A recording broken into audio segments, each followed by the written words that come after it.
Assalamualaikum warahmatullahi wabarakatuh. Salam guru penggerak. Perkenalkan, nama saya Diana Aulia Nurma Febriana, SPDI, calon guru penggerak angkatan 9 dari Kabupaten Trenggalek. Sebagai aksi nyata saya modul 1.4 budaya positif, saya melaksanakan beberapa kegiatan, yaitu yang pertama, menyusun materi berupa PowerPoint sebagai bahan saya untuk melaksanakan diseminasi kepada teman sejawat. Yang kedua, saya melaksanakan kegiatan diseminasi kepada teman sejawat. Dan yang ketiga, saya melaksanakan aksi nyata berupa menyusun keyakinan kelas bersama murid-murid kelas 5. Dan berikut ini kegiatan saya. Berikut ini modul 1.4 budaya positif adalah bahan yang saya diseminasikan atau saya bagikan kepada rekan sejawat di sekolah.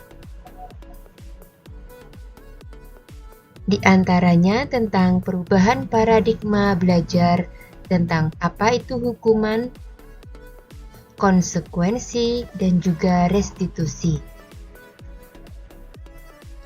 Selanjutnya, saya memberikan gambaran dengan pernyataan lari mengelilingi lapangan basket 2 kali karena terlambat hadir di sekolah.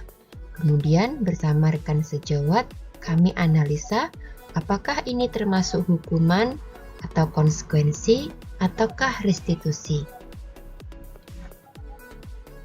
Selanjutnya saya memberikan penjelasan tentang restitusi, yakni mengajarkan murid untuk mencari solusi dari masalah mereka. Dengan restitusi ini, murid akan menghormati dirinya dan juga orang lain dan belajar untuk memecahkan masalah sendiri atau dengan bimbingan guru. Materi disiplin positif juga saya sampaikan karena kita sebagai pendidik harus memahami bahwa tujuan kita adalah menciptakan anak-anak yang memiliki disiplin diri sehingga mereka bisa berperilaku dengan mengacu pada nilai-nilai kebajikan yang nantinya secara kontinu setelah dilaksanakan maka akan muncul budaya positif. Nilai-nilai kebajikan yaitu berprofil Pancasila harus dimiliki oleh peserta didik kita di sekolah. Di antaranya, beriman dan bertakwa pada Tuhan Yang Maha Esa, berkebinekaan global, gotong royong, mandiri, dan kreatif, juga bernalar kritis. Saya juga memberikan contoh kegiatan disiplin positif yang sudah kami lakukan di sekolah kami, yaitu salah satunya upacara bendera, kegiatan kepramukaan, kegiatan Jumat bersih, kegiatan Jumat ibadah, serta pembiasaan sholat dan mengaji. Saya juga memberikan gambaran bahwa nilai-nilai kebajikan yang merupakan disiplin positif yang dilaksanakan secara terus-menerus kontinu akan membentuk budaya positif di sekolah kami. Materi selanjutnya yaitu tentang motivasi perilaku manusia. Di sini saya menyebutkan ada 3 motivasi dari perilaku yang dilakukan oleh manusia, di antaranya untuk menghindari hukuman, mendapatkan imbalan, dan karena memang menghargai diri sendiri. Selanjutnya saya juga menjelaskan tentang 5 kebutuhan dasar manusia.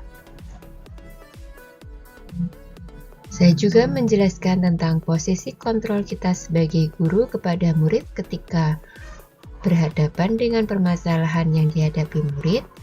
Ada 5 posisi di sini, salah satunya sebagai penghukum, pembuat rasa bersalah, sebagai teman, sebagai pemantau, ataupun sebagai manajer.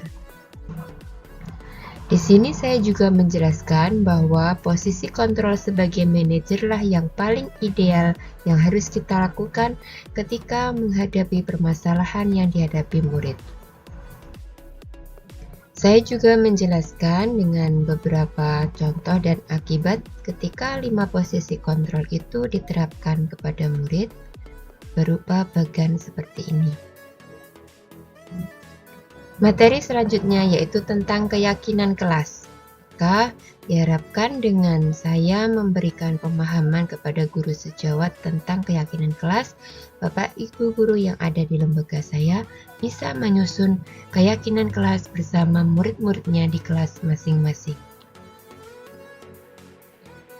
Berikut ini adalah beberapa contoh kalimat keyakinan kelas menggunakan bahasa yang positif. Selanjutnya, penjelasan tentang segitiga restitusi.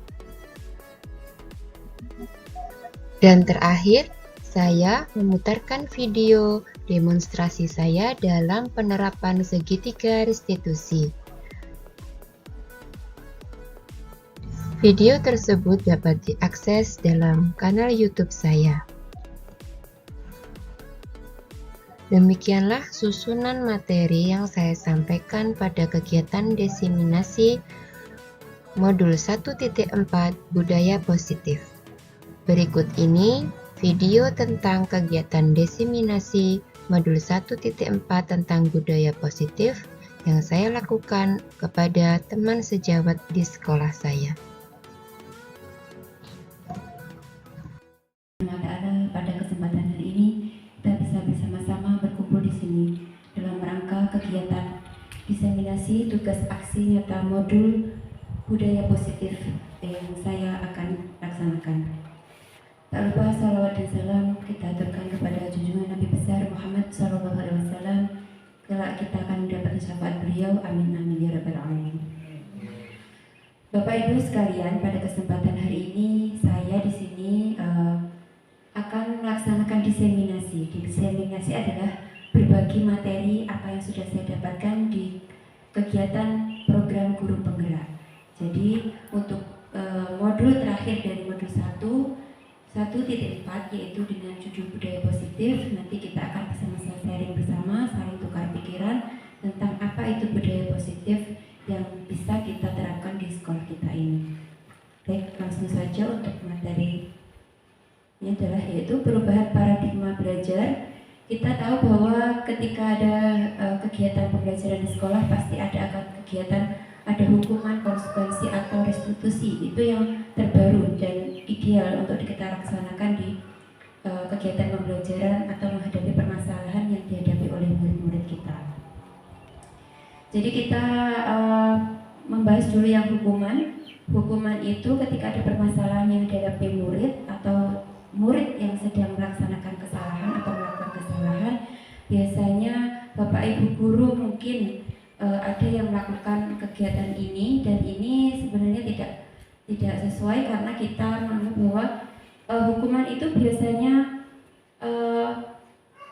berupa fisik atau psikis ya, dan tiba-tiba, jadi tidak ada kesepakatan antara kedua belah pihak, antara Bapak Ibu guru dengan murid, dan ini mungkin sangat jarang dilaksanakan di era sekarang di kurikulum 13 maupun kurikulum merdeka, mungkin adanya di zaman pembelajaran di tempo dulu. Kemudian kalau konsekuensi ini masih lebih halus lagi, yaitu ketika murid melaksanakan atau melakukan kesalahan, ini sebelumnya ada kesepakatan antara guru dengan murid. Kalau misalnya melaksanakan kesalahan atau melakukan kesalahan, konsekuensi apa yang harus dilakukan atau untuk mengganti kesalahan tersebut. Sedangkan untuk restitusi ini lebih bagus lagi, lebih ideal lagi kita laksanakan di era kurikulum belajar ini, karena dengan restitusi ini kita sebagai guru itu mengajak siswa untuk menggali diri bahwa apa yang dilakukan itu adalah satu kesalahan yang disadari oleh dirinya sendiri, dan ketika melakukan mengatasi permasalahan itu atau kesalahan itu muncul dari dirinya sendiri dan juga ada bimbingan dari seorang guru. Nanti akan kita bahas bagaimana implementasi dari restitusi itu. Nah, contoh-contoh kegiatan mungkin ini ada 3 kasus di sini. Nanti kita bahas. Coba nggih Bapak Ibu. Ada lari mengelilingi lapangan basket 2 kali karena terlambat hadir di sekolah. Ini termasuk konsekuensi hukuman ataukah restitusi? Kalau menurut Bapak Ibu guru? Hukuman, ya betul sekali, hukuman karena bersifat fisik dan juga tidak ada kesepakatan sebelumnya, tiba-tiba ya. Jadi pokoknya yang terlambat langsung mengelilingi lapangan basket 2 kali. Nah, kemudian ada kasus lagi membersihkan coretan yang dibuatnya di meja tulis. Jadi ada anak yang mencoret meja, kemudian diminta untuk membersihkan. Nah, ini kira-kira hukuman atau konsekuensi? Oke, ya betul sekali, konsekuensi. Jadi dia bertanggung jawab dengan apa yang sudah dilakukannya, sesuai dengan apa yang dilakukan. Jadi tidak setahu-tahu lari sana, itu tidak. Nah, sekarang kasus yang ketiga, murid diminta untuk push up 15 kali karena tidak menggunakan masker ke sekolah. Hukuman, harusnya tidak seperti itu yang dilakukan oleh Bapak Ibu gurunya, tidak langsung menyuruh push up karena ini merupakan hukuman secara fisik yang tidak diperbolehkan. Baik. Nah, mari kita bahas untuk restitusi. Restitusi di sini mengajarkan murid untuk mencari solusi dari masalah mereka. Jadi ketika melakukan kesalahan, menghadapi permasalahan, mereka dibimbing untuk itu caranya untuk menyelesaikan masalah sendiri. Nah, itu. Terus kemudian bisa kita buka dengan beberapa pertanyaan. Contohnya saja, apa yang kamu yakini, apa yang bisa kamu lakukan untuk memperbaiki masalah ini. Jadi dengan kita bertanya seperti itu, mereka akan berpikir, oh saya ternyata salah dan harusnya seperti apa yang harus saya lakukan untuk memperbaiki kesalahan ini, seperti itu. Terus dampak positifnya lagi, murid atau anak akan menghormati dirinya dan orang lain. Kemudian murid atau anak akan belajar memecahkan masalah sendiri atau dengan bimbingan guru. Jadi kalau kita terbiasa mengatasi permasalahan atau kesalahan anak itu dengan restitusi, dengan sendirinya anak itu akan sadar bahwa apa yang sudah dilaksanakan itu adalah sesuatu yang salah dan harus diperbaiki untuk kedepannya tidak akan mengulangi lagi seperti itu. Dan tentu dia akan menghargai dirinya sendiri bahwa berbuat salah itu tentu akan berdampak buruk kepada orang lain dan dirinya sendiri, seperti itu. Sekarang disiplin positif Bapak Ibu. Disiplin positif di sini adalah pembiasaan-pembiasaan yang positif yang dilakukan di sekolah. Jadi nanti ada kaitannya juga dengan restitusi tadi. Jadi sebagai pendidik, tujuan kita adalah menciptakan anak-anak yang memiliki disiplin diri sehingga mereka bisa berperilaku dengan mengacu pada nilai-nilai kebajikan universal dan memiliki motivasi intrinsik bukan ekstrinsik. Jadi kita gali mereka supaya memiliki kesadaran sendiri tanpa diperintah. Mereka sadar bahwa harus melaksanakan sesuatu yang positif. Seperti halnya mungkin datang ke sekolah harus tepat waktu, tanpa mereka berpikir bahwa oh kalau aku terlambat aku nanti dapat hukuman. Tidak seperti itu. Mereka akan sadar sendiri bahwa ketika mereka datang ke sekolah tepat waktu atau mengikuti kegiatan upacara dengan tertib, mereka menghargai dirinya sendiri dan menghargai orang lain. Tentu ketika mereka tertib ketika upacara, pelaksanaan upacara akan berjalan lancar. Tapi beda halnya ketika salah satu anak melakukan langkah kurang tertib kurang tertib misalnya tidak memakai baju atau seragam yang tertib, kemudian berbicara sendiri ketika upacara, tentu akan mengganggu jalannya kegiatan upacara itu. Nah, dari sini maka disiplin positif ini bisa kita lakukan dengan pembiasaan-pembiasaan di sekolah. Nah, kebetulan di sekolah kita sudah ada kegiatan pembiasaan seperti kegiatan 5S. Datang di sini selalu kita menyapa, mengucapkan salam, kemudian salim dengan sopan santun, seperti itu salah satunya. Nanti akan kita bahas lagi contoh-contoh berikutnya. Nah, dengan penerapan disiplin positif tadi diharapkan siswa-siswi kita, murid-murid kita nanti akan memiliki ini nilai-nilai kebajikan dalam diri mereka, yaitu memiliki profil pelajar Pancasila dalam diri mereka. Yang pertama, beriman dan bertakwa pada Tuhan Yang Maha Esa, berakhlak mulia, berkebinaan global, gotong royong, mandiri dan kreatif, juga bernalar kritis. Nah, ini lagu ini bisa jadi ice breaking Bapak Ibu. Jadi untuk mengingat itu biasanya kita kaitkan dengan lagu sehingga anak pun juga akan lebih paham, oh kita nanti tujuan pendidikan akhir kita dari sekolah ini adalah menjadi pelajar profil Pancasila. Seperti apa toh yang diharapkan dari profil pelajar Pancasila ini? Bisa kita nyanyikan dengan lagu becak-becak itu Bapak Ibu. Jadi belajar Pancasila, beriman dan bertakwa pada Tuhan Yang Esa, dan berakhlak mulia, berkebinekaan global, gotong royong mandiri, kreatif dan bernalar kritis. Seperti itu. Ini bisa kita gunakan ketika ice breaking di kelas, ketika anak-anak sudah sepertinya kurang semangat ketika belajar, kita bisa selingi dengan ice breaking semacam ini, dengan tepuk-tepuk atau mereka diajak untuk berdiri dan menggerakkan seluruh badan mereka. Nah, contoh kegiatan disiplin tadi sudah saya singgung di depan bahwa kita sudah melaksanakan disiplin positif di sekolah.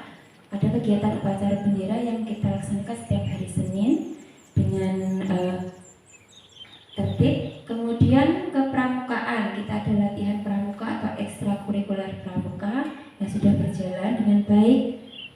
Kemudian ada kegiatan Jumat bersih. Di Jumat bersih ada kepramukaan dan juga upacara bendera. Itu adalah melatih mereka untuk memiliki sifat atau berprofil Pancasila tadi.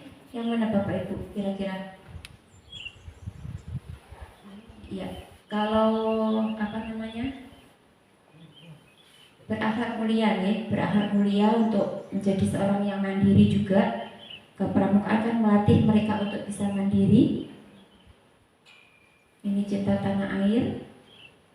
Jumat bersih juga kemandirian dan gotong royong, bersama-sama membersihkan. Jumat ibadah tentu akan meningkatkan keimanan dan ketakwaan kepada Tuhan Yang Maha Esa dan memiliki akhlak mulia. Pembiasaan sholat dan mengaji. Kalau disiplin positif yang sudah kita sebutkan tadi kita laksanakan terus secara kontinu, istiqomah ya, akan membentuk budaya positif. Jadi sudah menjadi kebiasaan sehingga suatu kebiasaan kan disebut sebagai budaya yang baik yang kita ajarkan di sekolah, yang dilaksanakan oleh seluruh warga sekolah, baik murid, bapak ibu guru, dan juga diketahui oleh bapak ibu di rumah atau orang tua atau wali murid itu. Nah, yang selanjutnya kita bahas adalah tentang materi motivasi perilaku manusia. Jadi ada 3 motivasi di sini. Motivasi itu adalah kenapa atau alasan kenapa seseorang melakukan sesuatu. Jadi misalnya 1, untuk menghindari hukuman. Contoh, seorang anak atau pengendara sepeda motor, pengendara sepeda motor memakai helm. Kenapa mereka memakai helm? Mungkin salah satunya adalah menghindari adanya hukuman, ya, menghindari adanya sanksi dari kepolisian dan seterusnya. Nah, itu contohnya untuk menghindari hukuman. Terus yang kedua ada motivasi untuk mendapatkan imbalan. Misalnya ini di rumah atau di sekolah ya, ketika diutus bapak ibu guru itu pengennya itu mendapatkan imbalan. Imbalan berupa apa? Bisa berupa hadiah, bisa berupa pujian ya, bisa berupa apa saja yang mereka anggap penting gitu, atau mereka inginkan dari perbuatan yang sudah dilakukan. Jadi ini ada pamrihnya. Terus yang ketiga untuk menghargai diri sendiri. Ya, ini adalah yang sangat diharapkan di dalam penerapan atau implementasi kurikulum Merdeka itu, bahwa setiap perbuatan yang dilakukan oleh anak didik kita itu karena berdasarkan pada keinginan mereka untuk menghargai diri mereka sendiri. Jadi bukan karena hukuman, bukan karena imbalan. Jadi datang dari diri mereka sendiri untuk melaksanakan kegiatan-kegiatan yang positif tadi. Selanjutnya, untuk kebutuhan dasar seseorang atau manusia pada umumnya, yaitu ada kebutuhan untuk bertahan hidup. Ini kaitannya dengan kesehatan, makanan, ya. Kemudian merasa diterima, berarti merasa diterima itu di suatu komunitas atau kelompok dengan teman-temannya, itu pengennya merasa dihargai, dihormati, seperti itu. Terus kemudian kebebasan. Kebebasan ini adalah pengennya tidak ada aturan yang mengatur dia, pengennya melakukan sesuatu itu dengan kemauannya sendiri.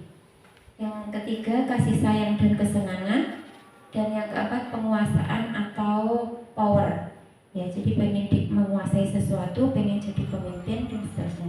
Ini adalah kebutuhan dasar yang pengen orang manusia itu penuhi dalam dirinya.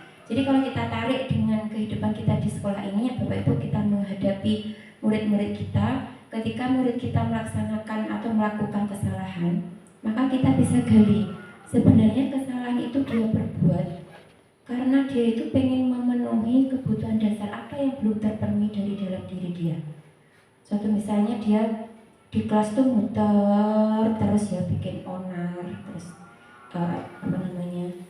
cari perhatian ke ibu gurunya. Nah ini kita harus gali sebenarnya anak ini kebutuhan apa tuh yang belum terpenuhi dalam dirinya. Misalnya apa Bu kalau seperti itu?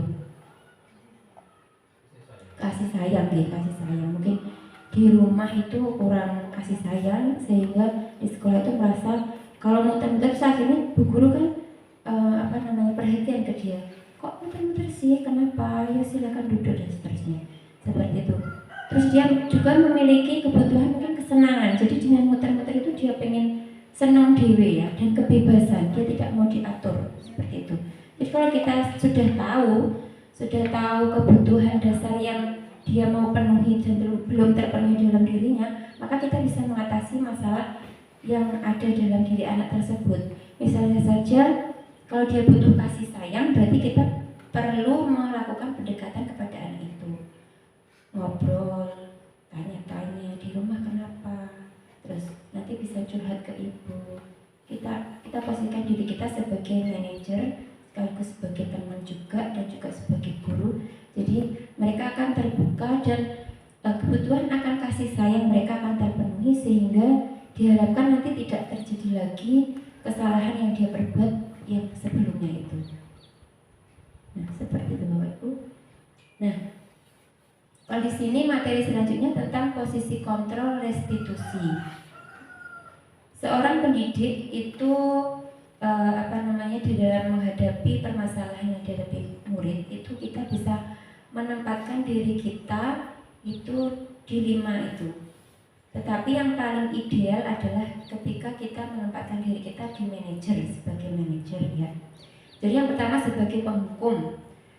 Kita akan bahas di sini. Nah, kalau sebagai penghukum itu biasanya kita membentak-bentak, ya. Cara kita membentak-bentak, menunjuk-nunjuk, kemudian menyalahkan, ya. Kemudian berkata kasar sehingga menyakiti hati, sehingga membuat dampaknya nanti anak ini akan justru dendam, justru akan benci kepada gurunya. Yang betul kok aku dimarahi seperti ini, padahal kesalahanku mungkin tidak begitu berat. Nah, dampak pada murid yang dijelaskan di sini adalah justru dia akan mengulangi kesalahan kalau kita menghukum. Ini berdasarkan penelitian, ya Bapak Ibu. Kemudian yang kedua, membuat orang merasa bersalah. Posisi kita kalau kita menempatkan diri kita sebagai pembuat orang merasa bersalah, nanti ya dampak terakhir yang akan dihadapi oleh murid adalah merasa rendah diri. Jadi aku salah kalau ini, rendah diri. Jadi ketika mau kembali ke teman-temannya itu dia malu, ya, tidak mau, aku salah, salahku akeh, dan seterusnya. Nah ini juga tidak dibenarkan Bapak Ibu, ya. Mungkin ada kata-kata dari gurunya, seharusnya kamu seperti ini, ibu tuh kecewa, kamu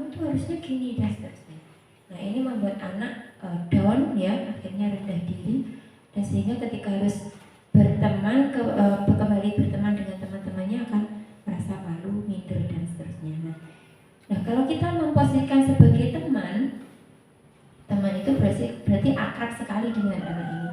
Ini sebenarnya juga perlu Bapak Ibu ya, ketika kita menghadapi mungkin kelas 1, 2, 3 kita kadang bercanda gitu ya. Tetapi ketika menghadapi permasalahan, ada anak yang berkasus ya, ini kita juga tidak dibenarkan ketika memposisikan diri kita sebagai teman, karena dampak akhirnya nanti adalah anak tersebut akan lemah dan tidak mandiri atau tergantung terus kepada kita. Jadi Bu Diana pun tidak popo misalnya seperti itu, mencari kemudian atau mencari yang lain, mencari pembenaran. Nah, ini tidak boleh. Nah, kalau memposisikan kita diposisikan sebagai pemantau dalam hal ini masih agak bagus tingkatannya nih. Jadi dampak akhirnya nanti kepada murid yaitu menitikberatkan pada sanksi atau hadiah untuk dirinya. Dan misalnya kalimat yang bisa kita terapkan kepada murid tersebut adalah bahwa kamu salahnya apa, kemudian peraturannya seperti apa. Kalau seperti itu kamu salah berarti harus bagaimana, harus mengganti kesalahan itu dengan kebaikan, misalnya seperti itu. Ini sebagai pemantau. Dan yang terakhir yang paling ideal adalah, dan kita masih juga belajar ya Bapak, nanti bisa belajar bersama-sama, kita memposisikan diri kita sebagai manajer. Jadi manajer itu ketika ada permasalahan di kelas atau ketika jam istirahat itu anak tersebut kita panggil dulu, kemudian kita tanyai ada masalah apa, mungkin kita dudukkan, ada kegiatan wawancara di situ, dan kita ajak mereka untuk berpikir bagaimana caranya untuk bisa memperbaiki keadaan atau kesalahan tersebut, sehingga dia bisa berpikir kemudian mengungkapkan, oh begini Bu, misalnya seperti itu ya. Dan hasil akhir atau dampak kepada murid ketika kita memposisikan diri sebagai manajer nanti adalah mereka bisa mengevaluasi diri dan dia bisa paham juga bagaimana cara untuk memperbaiki diri. Jadi ideal sekali ketika kita memposisikan diri kita sebagai manajer.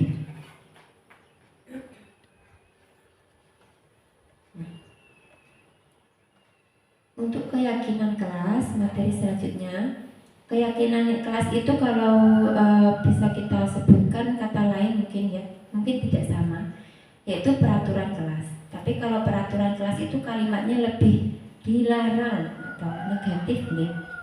Tidak boleh misalnya, tidak boleh bertengkar, tidak boleh rame, dilarang membuang sampah sembarangan. Nah, sekarang untuk keyakinan kelas ini kalimatnya lebih positif. Nanti akan saya contohkan kalimat-kalimatnya. Nah, keyakinan kelas ini disusun oleh guru bersama murid. Jadi nilai-nilai kebajikan bahwa menekankan pada keyakinan seseorang akan lebih memotivasi seseorang dari dalam. Seseorang akan lebih tergerak dan bersemangat untuk menjalankan keyakinannya daripada hanya sekedar mengikuti serangkaian peraturan tanpa makna. Jadi mereka paham ketika melaksanakan keyakinan kelas itu dampaknya atau manfaatnya itu mereka paham.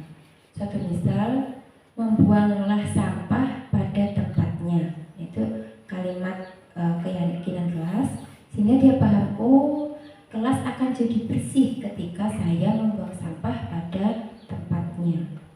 Nah, jadi dia tidak hanya sekedar melaksanakan peraturan, tetapi paham manfaat dari apa yang dia kerjakan. Suatu misal lagi, mungkin keyakinan yang ada di masyarakat umum, ketika memakai helm berkendara itu kenapa?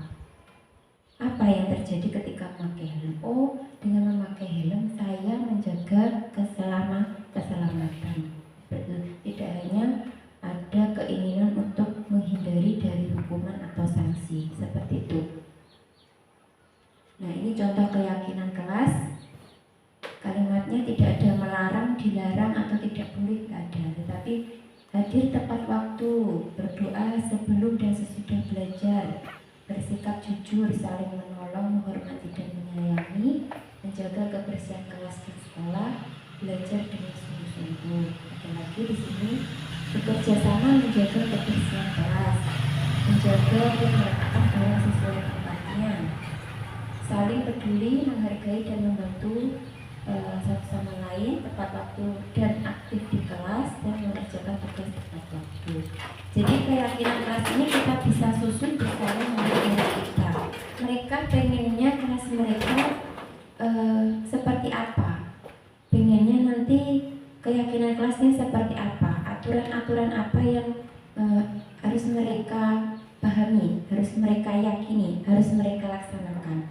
Yaitu bisa dilaksanakan kegiatan diskusi bersama Bapak Ibu Guru Wali kelas dengan murid-murid. Mereka pengen apa ditulis, kemudian nanti bisa ditempel di papan tulis atau lembar noten, terus dirumuskan atau disimpulkan keyakinan kelas apa yang bisa dilaksanakan. Keyakinan kelas ini bisa juga tidak hanya berlaku di kelas itu, tetapi bisa ketika ada di jam istirahat. Nah, lingkupnya lebih tidak terlalu luas seperti peraturan di sekolah ya, hanya untuk mengikat anak-anak yang ada di situ saja. Dari misalnya keyakinan kelas 6 berarti hanya untuk kelas 6 seperti itu, baik di dalam kelas maupun ketika jam istirahat. Nah ini, jadi kita tadi sudah membahas tentang restitusi. Nah, ini segitiga restitusi adalah suatu pendekatan yang bisa kita lakukan ketika menghadapi kasus yang dihadapi murid. Jadi ada anak yang berkasus, nanti kita bisa hadapi dengan langkah-langkah 3 ini, yaitu yang pertama, menstabilkan identitas. Jadi dengan memanggil mereka, misalnya ada yang berkasus, nanti akan saya contohkan satu video di mana saya melaksanakan segitiga restitusi ini.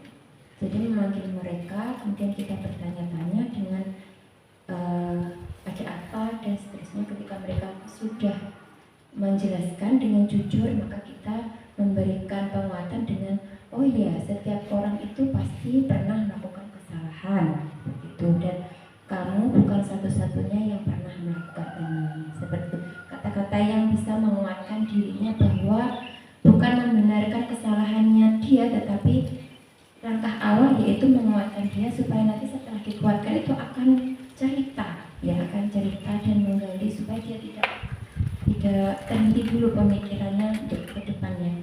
Kemudian yang kedua, validasi kebutuhan.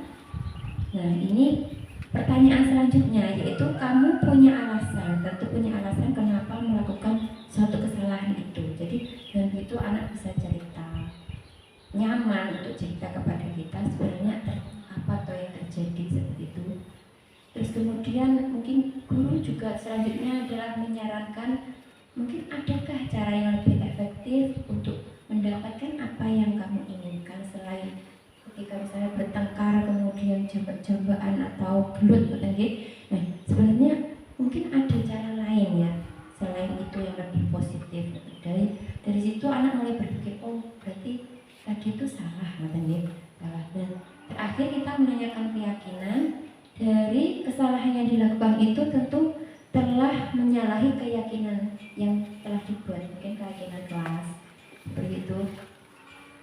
Terus anak tersebut pengennya jadi seperti apa setelah permasalahan itu terjadi, seperti itu. Nanti saya contohkan ini di YouTube.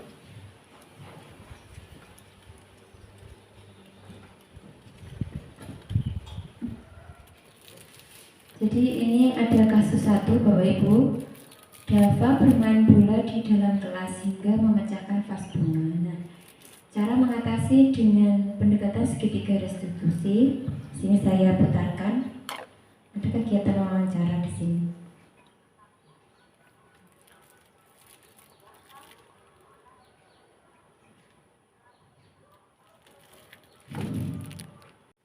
Baik Bapak Ibu, ini ada kasus satu, yaitu Dava bermain bola di dalam kelas hingga memecahkan vas bunga.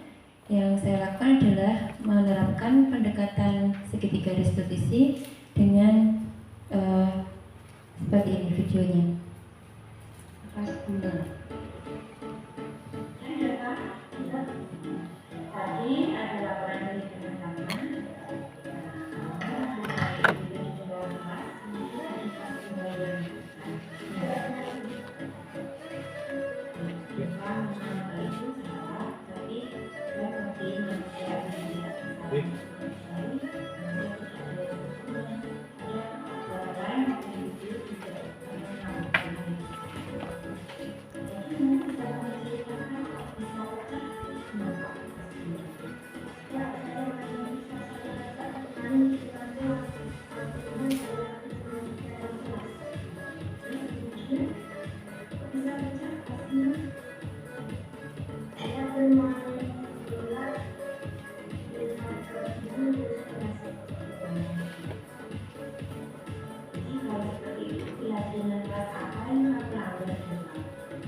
satu keyakinan apa yang harus kamu lakukan.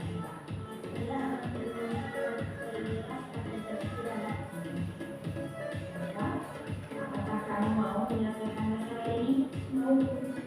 Itu bagaimana cara kamu menyelesaikan masalah ini?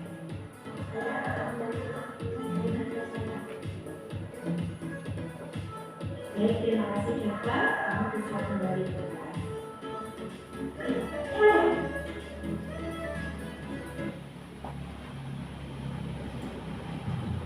Itu tadi Bapak Ibu, jadi dari kasus Java itu saya menerapkan ketiga restitusi itu dengan cara yang pertama adalah menstabilkan identitas, kemudian validasi tindakan kesalahan yang salah, dan yang terakhir adalah menanyakan keyakinan. Selanjutnya ada kasus lagi, ini kasus 2, yaitu Meja marah ini pada Anwar dan membanting kotak pensilnya hingga besar. Ini karena Anwar sudah mencoret-coret hasil gambarnya. Selamat siang, Linda. Tadi di rumah kamu marah-marah sama Anwar, benar?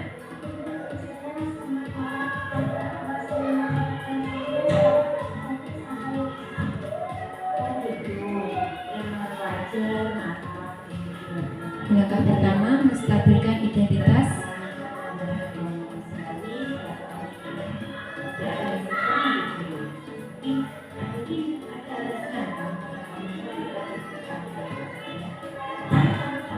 Langkah kedua, validasi tindakan yang salah.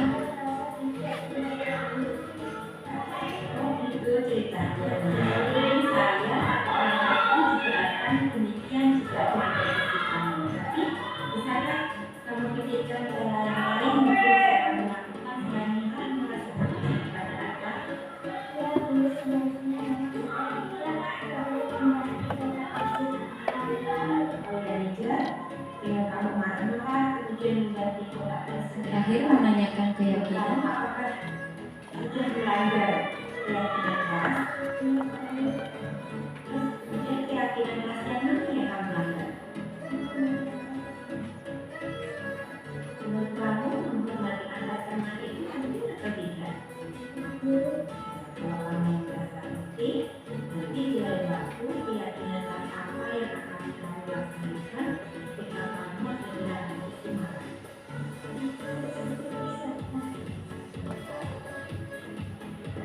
Baik saja, apa yang kamu lakukan kepada Anwar ini marah, membantu membuka persembunyian rasa bahwa itu masih tidak wajar. Guru merasa senang kalau tidak melakukan hal yang lebih baik dari itu, misalnya kamu memukul Anwar.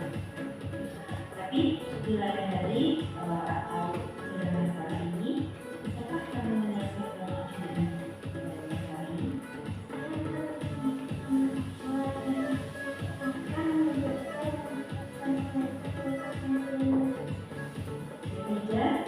Terima kasih, kamu bisa kembali.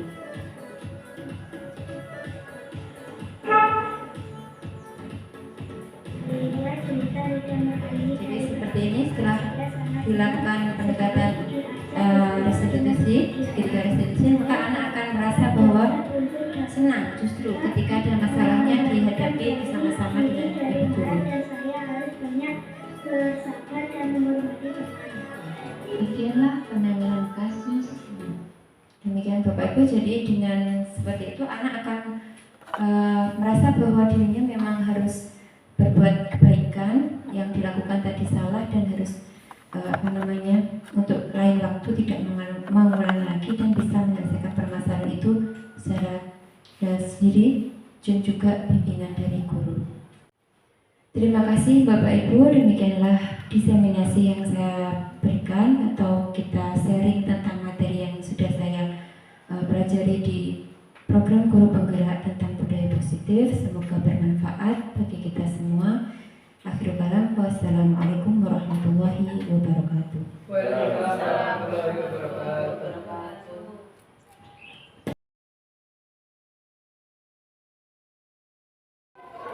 Assalamualaikum warahmatullahi wabarakatuh.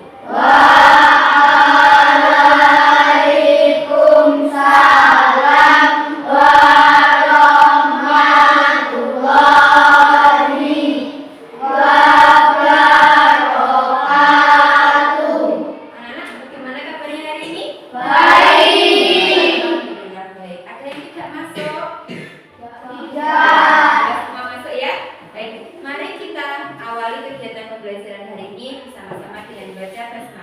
Bismillahirrahmanirrahim.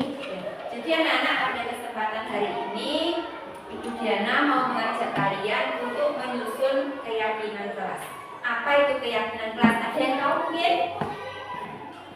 Belum ya? Ada sesuatu yang baru ya? Mungkin sudah, tetapi mungkin ini adalah istilah baru bagi kalian. Jadi keyakinan kelas itu mirip dengan peraturan kelas yang sudah kita laksanakan sehari-hari di kelas kita. Tapi lebih menggunakan kalimat-kalimat yang positif serta jumlahnya itu tidak terlalu banyak sehingga mudah kalian ingat dan dilaksanakan secara bersama-sama. Ya, keyakinan itu nanti kita yakini bersama dan kita laksanakan bersama-sama tanpa terkecuali. Itu. Terus di dalam kalimat keyakinan kelas itu adalah kalimat yang tidak ada kata-kata negatifnya. Kata-kata negatifnya seperti apa, anak-anak? Misalnya dilarang atau jangan, tidak boleh. Nah itu dihilangkan, diganti menjadi kalimat-kalimat yang positif. Seperti apa, Bu? Baik, nanti kita akan praktekkan bersama-sama. Nah, baik anak-anak, tugas kalian sekarang yang pertama adalah coba dibuka semua buku tulisnya. Sudah? Ya. Di situ silahkan kalian tuliskan peraturan-peraturan kelas kita yang sudah kalian laksanakan selama ini. Satu anak bisa tulis 2, 3, 5 dan seterusnya, silahkan. Satu.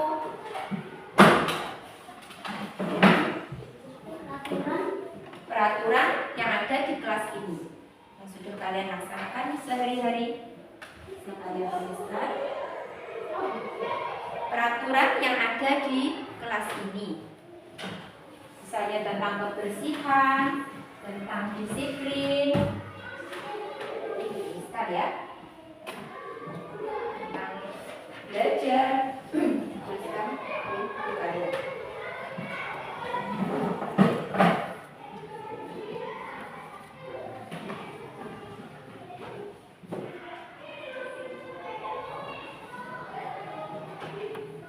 Ada kesulitan tidak?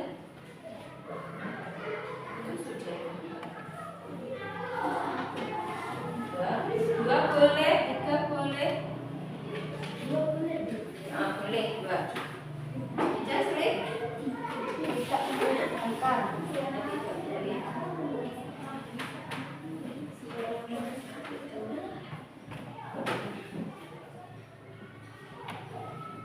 Mau dilarang apa?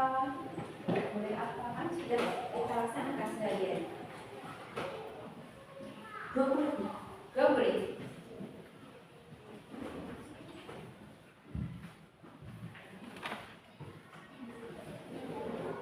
Sulit, Tuyung? Sudah dapat berapa? 2, saya kira cukup. Sudah 2, Vicky?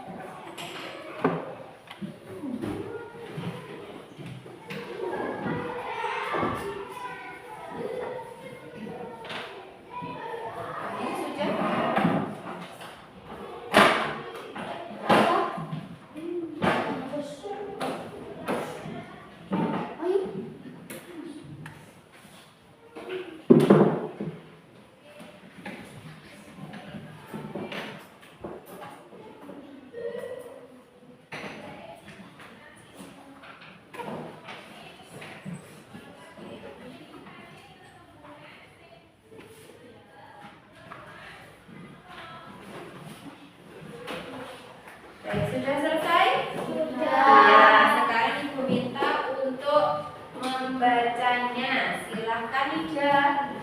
Tidak boleh ramai di kelas saat pelajaran, membuang sampah pada tempatnya. Ya, tidak boleh ramai ketika pelajaran dan tidak boleh membuang sampah sembarangan. Baik, ada lagi coba Buyung?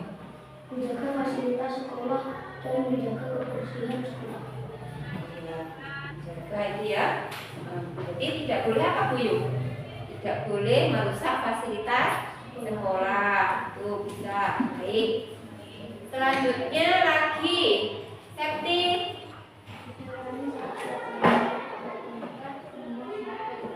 Ya, tidak boleh ramai ketika pelajaran dan tidak boleh membuang sampah sembarangan. Hampir mirip dengan penyanyi aja. Ya, siapa? Tidak ramai saat pelajaran, membuang sampah di tempat sampah, tidak bertengkar di kelas. Ya, tidak boleh bertengkar di kelas ya, betul. Baik di kelas maupun di luar kelas ya, tidak boleh bertengkar dengan temannya, harus rukun. Terus kemudian harus tidak boleh membuang sampah sembarangan ya tadi ya. Ada lagi, coba Diva, dibaca Diva. Gimana?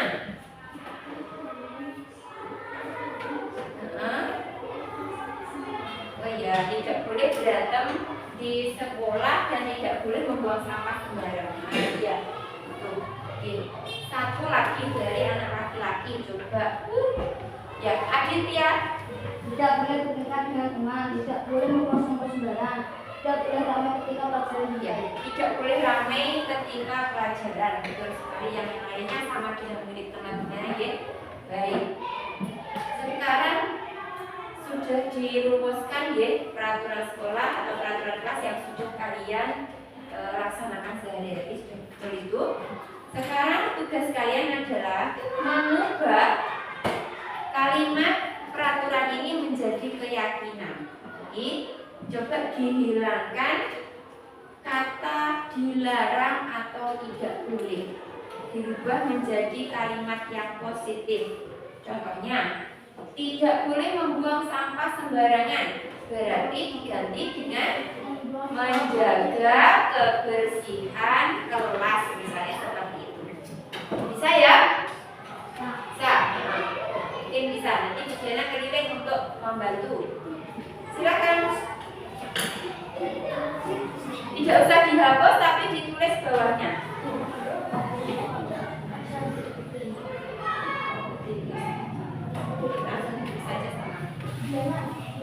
Ya.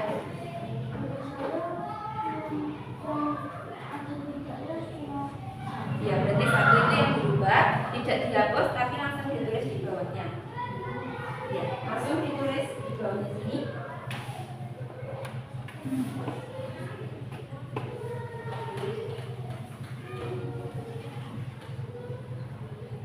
Nanti Bu periksa coba kata-katanya. Tidak apa?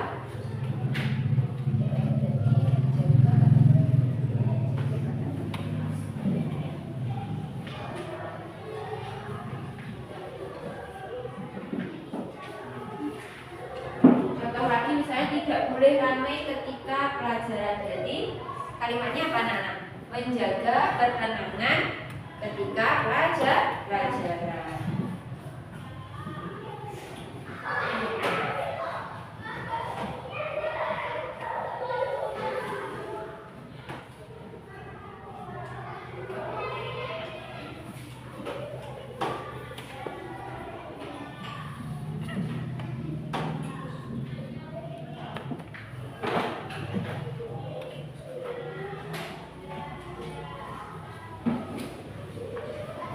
Ada yang sulit bisa?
Saya di sini memakai pulpoid, punya pulpoid.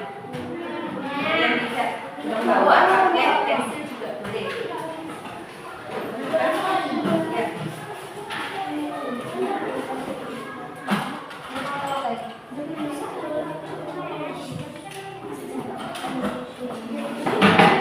Ya. Dituliskan dulu.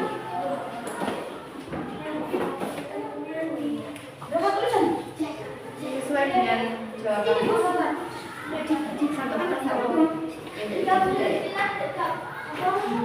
Satu peraturan atau satu keyakinan, satu kertas. Keyakinan. Kalau yang dua berarti dua kertasnya ya. Tiga.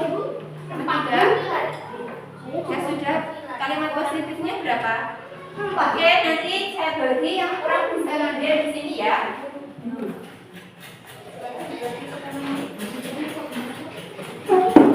Yang kurang bisa ngambil di sini, boleh warna-warni boleh.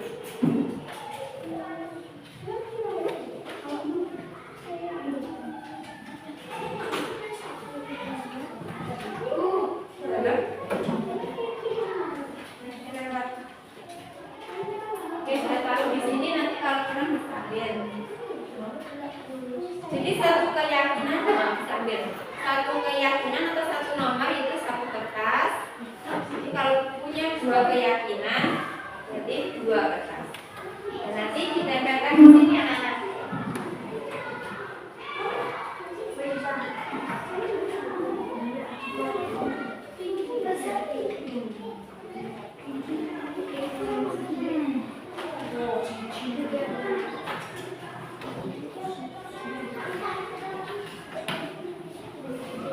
Ya, ambil.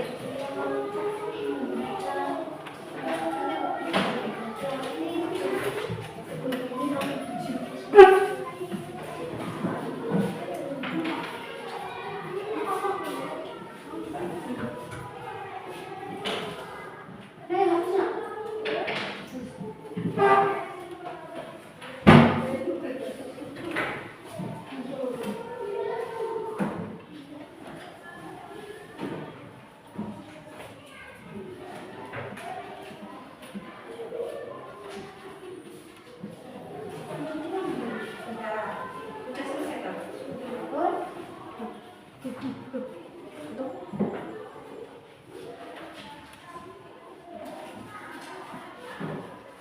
Nah, bagi yang sudah bisa ditempelkan di sini anak-anak.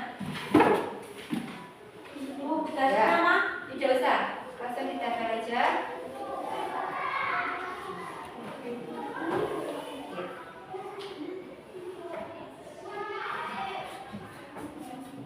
Nanti kalau kertasnya nggak cukup bisa di sini karena nanti bisa disimpulkan bersama.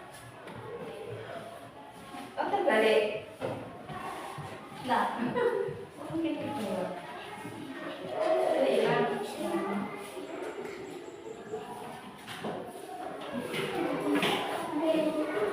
Silakan ditempelkan.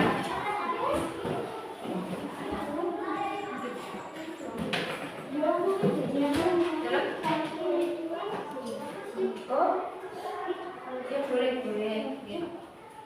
Anda naik balik. Balik.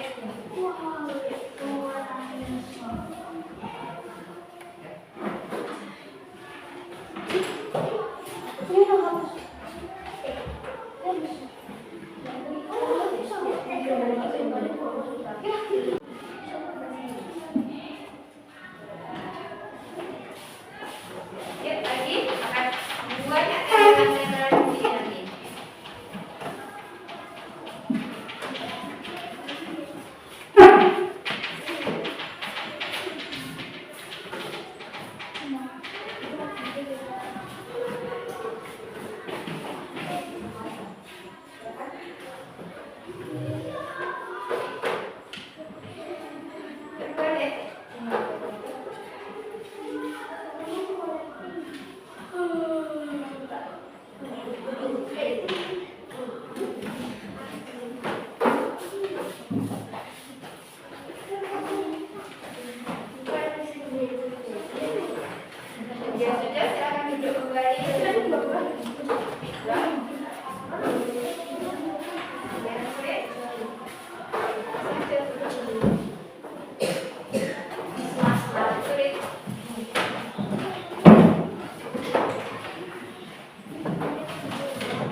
Oh ini yang sisanya.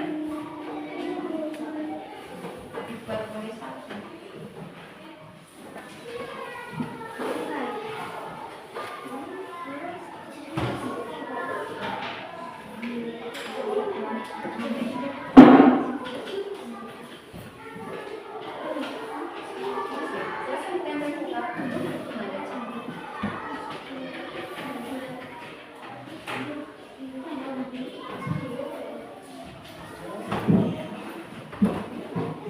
Baik, sudah tertempel semua. Kalau dihitung ini sudah sekitar berapa? 30-an ada ya anak keyakinan kelas yang sudah kalian buat bersama-sama. Nah, ini nanti kita akan baca. Jadi yang akan baca ada perwakilan dari kalian yang ke depan, nanti saya minta tolong ya. Yang sekiranya mirip-mirip, jadi kita kita ambil. Dan kalau misalnya ada kalimat yang mirip ada 5, berarti kita gunakan yang satu saja. Tadi kita seleksi. Satu perwakilan dari anak laki-laki, satu dari perwakilan anak perempuan. Coba, siapa yang mau? Yasri, ya. Dari anak perempuan? Hai, Mas. Siapa? Yang mau Ibu? Oh iya. Oke, dari anak perempuan mungkin ada malu-malu. Aditya isi aja sama Rias. Dua-duanya. Oke, coba dibaca. Yuk kita cari mana yang sama ya dari ini. Menjaga lingkungan sekolah. Buang sampah pada tempatnya. Ada enggak? Ya, ambil. Sudah?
Ya.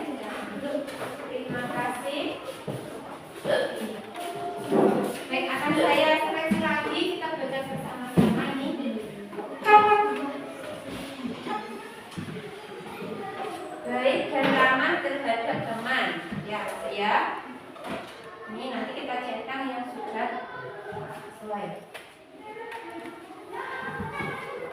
Membuang sampah pada tempatnya.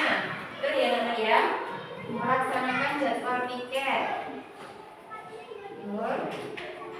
Menjaga ketenangan saat pelajaran. Menjaga kebersihan kelas.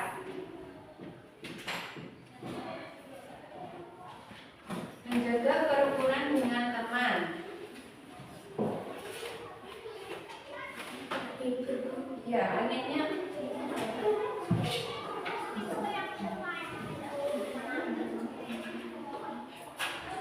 menjaga kenyamanan yang ada di kelas.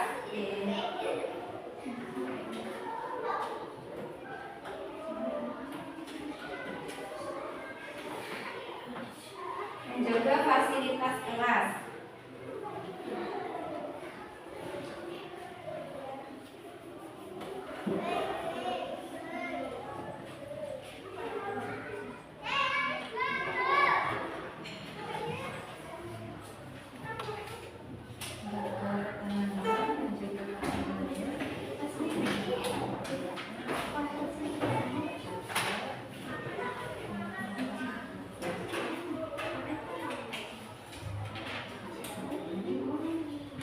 Menjaga kenyamanan ketika pelajaran, tidak bertengkar di kelas. Berarti kalau tidak bertengkar itu kata-kata yang tepat apa? Kalimat tepat, bukan negatif. Menjaga kerukunan. Tapi sudah ya, menjaga kerukunan dengan teman sudah. Menjaga fasilitas kelas. Tadi sudah. Menjaga kebersihan kelas sudah. Membantu teman yang kesulitan, ya betul ini. Berarti setelah dari sekian banyak keyakinan yang kalian tuliskan, ternyata banyak kesamaan dan bisa kita saring, kita seleksi. Ternyata ada 1, 2, 3, 4, 5, 6, 7, 8, 9. Di sini ada 2 plus 2, 10, 8, 9, 10. Ada 10 keyakinan kelas kita. Masih agak kurang rapi ya. Jadi kita tulis dengan spidol yang agak besar dan rapi. Saya lepas semuanya.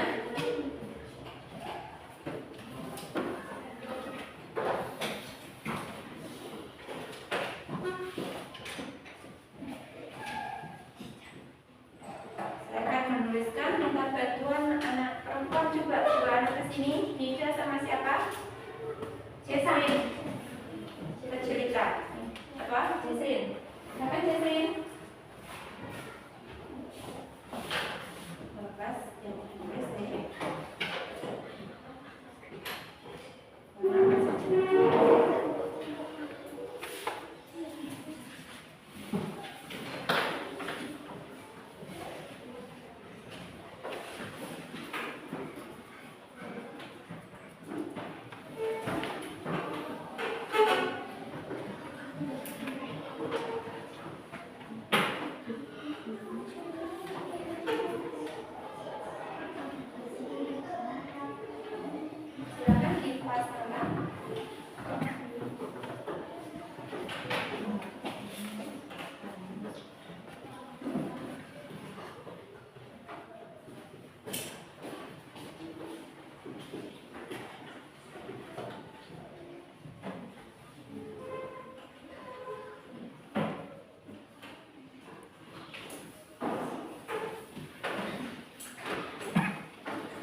Baik, terima kasih Jasrin sama Ida dan anak-anak semua.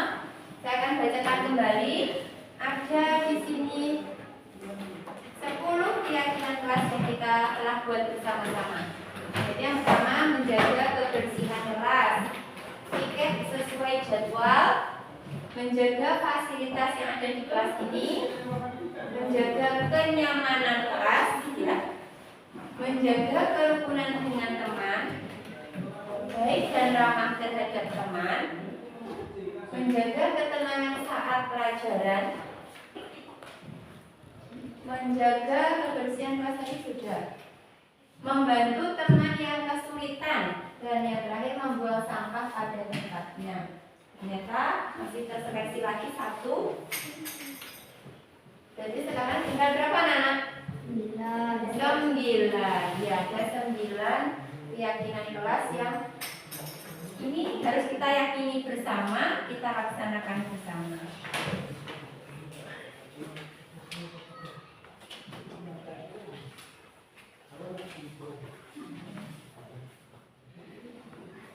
Kira-kira siap atau tidak melaksanakan keyakinan kelas ini? Siap. Tepuk tangan untuk kita semua. Sebagai tanda kesiapan, nanti maju satu-satu untuk menandatangani keyakinan kelas ini sebagai tanda bahwa keyakinan kelas ini tidak Bujana saja yang memaksakan, tetapi hasil dari pemikiran anak-anak semua di kelas ini.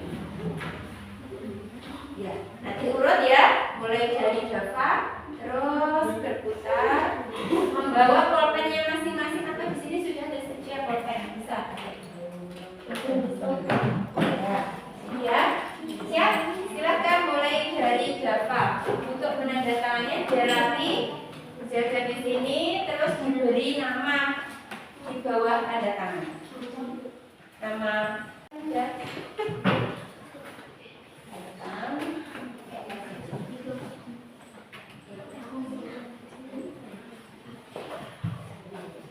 Lanjut.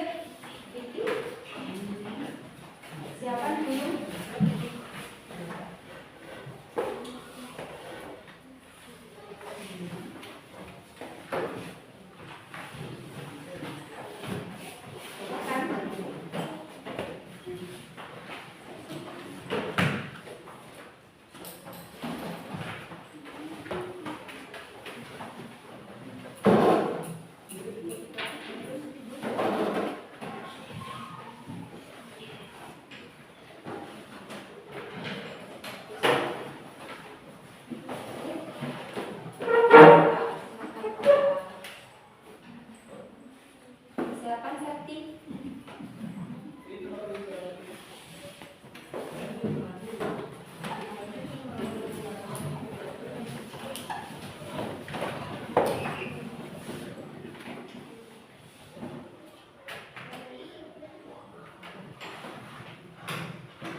Rizky sama Rias.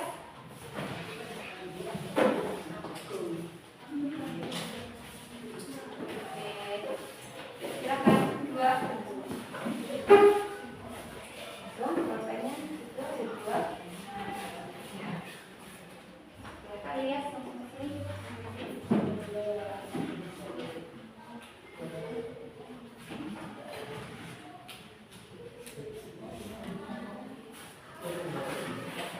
Baik, yuk. Diva sama Sari. Persiapan Olive sama Indah. Silakan.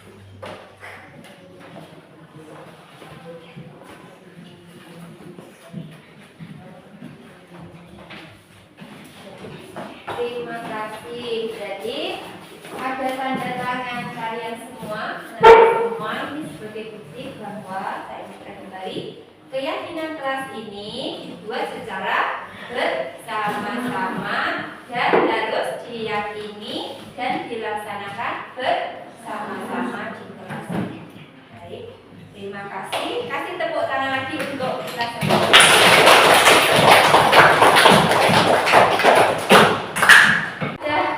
Tersusun rapi keyakinan kelas ini, maka sekarang kita pasang. Ayo anak-anak bantu Bu Diana untuk memasangnya. Silakan.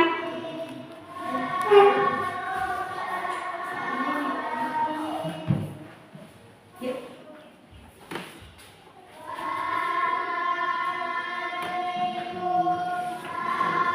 Kita pasang bersama-sama.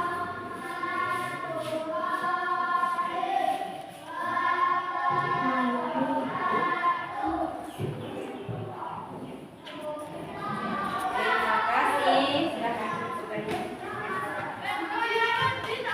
Terima kasih anak-anakku sekalian atas keaktifan kalian dalam kegiatan ini. Diana mengucapkan banyak terima kasih dan mohon maaf atas segala kekurangan. Kita akhiri kegiatan ini dan membaca hamdalah bersama-sama.